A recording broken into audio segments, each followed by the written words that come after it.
Hello and welcome दोस्तों, आप सभी का बहुत बहुत स्वागत है। और आप सभी की डिमांड की वजह से मैं आप सभी के लिए लेके आ चुका हूँ क्लास 10 के संस्कृत सब्जेक्ट के प्री बोर्ड एग्ज़ाम का क्वेश्चन पेपर, जो कि लेटेस्ट ईयर का है। और साथ ही साथ इस वीडियो में आपको इस क्वेश्चन पेपर के सॉल्यूशंस भी मिलने वाले हैं। और यहाँ से आप सभी लोग चेक कर सकते हैं कि आपके आंसर सही हैं या नहीं। और साथ ही साथ आप अपने प्री बोर्ड एग्ज़ाम के या फिर बोर्ड के एग्ज़ाम की तैयारी भी कर सकते हैं, अगर वो आने वाला है कुछ टाइम में।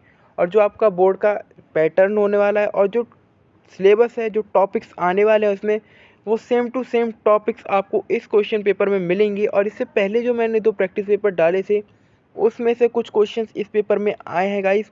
तो आप एक बात तो पक्की समझ लीजिए कि कुछ क्वेश्चंस आपके इस क्वेश्चन पेपर में से भी आपके बोर्ड के एग्ज़ाम में या फिर प्री बोर्ड एग्ज़ाम में आ सकते हैं। और अगर आपने अभी तक इस वीडियो को लाइक नहीं किया है तो इसे लाइक कर दीजिए और हमारे चैनल को सब्सक्राइब कर लीजिए और साथ ही साथ बेल आइकन को भी प्रेस कर दीजिए।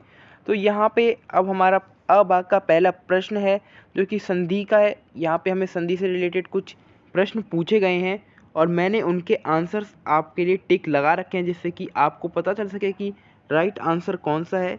आपको यहाँ पर 5 प्रश्न दिए गए हैं, जिसमें से सिर्फ आपको 4 करने हैं। और जैसे ही गाइज मैंने आपको लास्ट वीडियो में बताया था कि आपके संस्कृत के एग्ज़ाम में कौन से टॉपिक से प्रश्न आने वाले हैं और कैसे कैसे प्रश्न आएंगे, वैसे ही क्वेश्चन इस पेपर में भी आए थे। तो गाइज इस पेपर में से भी आपके बोर्ड के एग्ज़ाम में कुछ क्वेश्चंस आ सकते हैं, तो आप इसका ध्यान ज़रूर रखिएगा और आप इसको प्रैक्टिस ज़रूर करिएगा। तो यहाँ पर मैंने आप सभी के लिए सभी क्वेश्चंस के सॉल्यूशन लगा रखे हैं।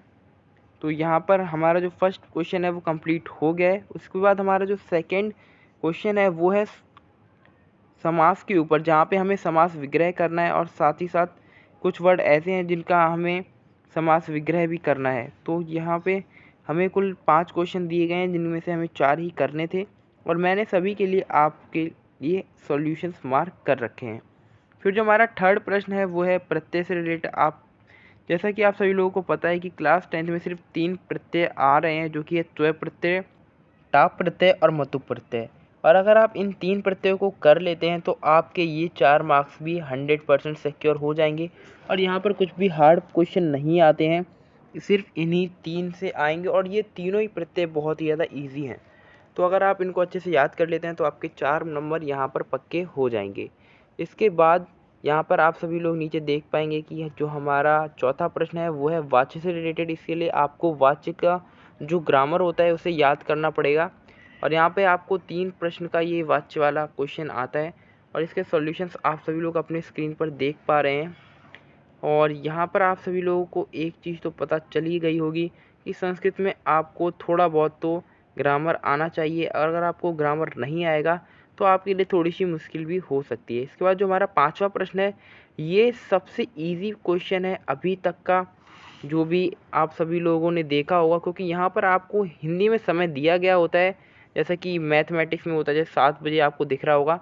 तो इसका बहुत ही एक लॉजिकल तरीका है जिससे हम इसे लिखते हैं।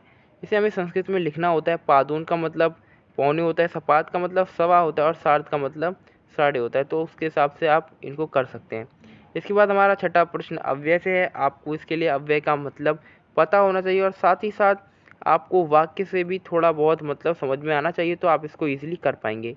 जो चौथा प्रश्न है उसका जो सिक्स्थ का चौथा पार्ट है उसका आंसर मुझे अभी तक नहीं पता है, मैं श्योर नहीं था, इसलिए मैंने उसका आंसर मार्क नहीं किया है। उसका आंसर जब भी मुझे पता चलेगा तो मैं डिस्क्रिप्शन बॉक्स में उसे मेंशन कर दूंगा। इसके बाद हमारा 7वां प्रश्न है, जिसमें हमें अशुद्ध वाक्य दिए गए हैं जिन्हें हमें शुद्ध करना है। जो अंडरलाइन वर्ड है उनकी जगह पे ऑप्शन में से हमें कोई एक ऐसा वर्ड डालना है जिससे कि वो शुद्ध वाक्य बन जाए। इसके बाद हमारा जो 8वां प्रश्न है, इसमें हमें प्रश्नवाचक वो पद दिए गए हैं। हम मतलब इस पूरे वाक्य को प्रश्नवाचक बनाने के लिए जिस पद का उपयोग करना है वो हमें ऑप्शंस में से ढूंढ के लिखना है अपनी आंसर शीट में।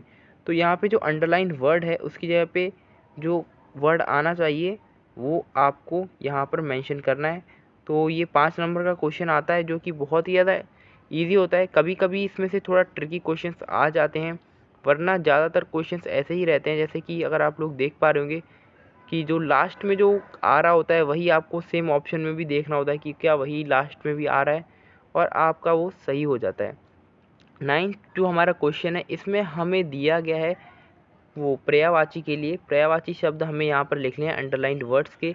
और अगर आपने सारे चैप्टर्स पढ़ रखे हैं और अब अगर आपको उनमें हिंदी मीनिंग याद है तो आप इनको अच्छे से कर पाएंगे, क्योंकि ये सारा आपके चैप्टर में से ही आते हैं। ये सारी लाइंस आपकी बुक में से ही हैं, जो आपका सिलेबस है वहीं से ये सारी लाइंस आ रही हैं, कहीं बाहर से ये सब नहीं आ रहा है। इसके बाद जो हमारा 10th क्वेश्चन है, इसमें हमें इन सभी वर्डों को या फिर इन वाक्यों जो हमें दिए गए हैं इसका भाषिक कार्य करना है, यानी कि हमें इसमें अलग से बताया गया होगा कि हमें हर वाक्य में क्या करना है और उसी के अनुसार हमें अपना आंसर देना है।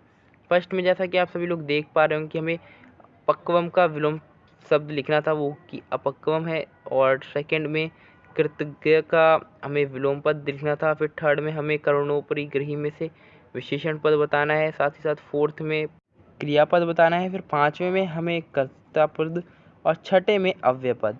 और इसमें अब हमारा वीडियो ये एंड होने वाला है, क्योंकि सिर्फ लास्ट पार्ट बचा है 10th वाले क्वेश्चन का। और इस वीडियो में हम सिर्फ पार्ट ए को ही कवर कर रहे हैं। जो पार्ट बी होगा उस वीडियो का लिंक मैं आपको इसी वीडियो के डिस्क्रिप्शन में दे दूंगा। तो 7वें वाले प्रश्न में भी हमें अव्यय पूछा गया है, जो कि तू है। और उसके बाद अब ये हमारा पेपर यहीं पर समाप्त हो रहा है। तो गाइस, अगर आपने हमारे चैनल को अभी तक सब्सक्राइब नहीं किया है तो इसे सब्सक्राइब कर लीजिए। और ये वीडियो क्योंकि आपके लिए बहुत ही ज़्यादा यूज़फुल है तो इसको लाइक भी ज़रूर कर दीजिएगा। और इसे प्रैक्टिस करना मत भूलिएगा, क्योंकि गाइस ये ऐसा ही पेपर आपके बोर्ड के एग्ज़ाम में भी आने वाला है। और जो और 2 प्रैक्टिस पेपर हैं जो कि मैंने आपके लिए डाल रखे हैं अपने चैनल पे, उनका लिंक मैं आपको डिस्क्रिप्शन में दे दूँगा।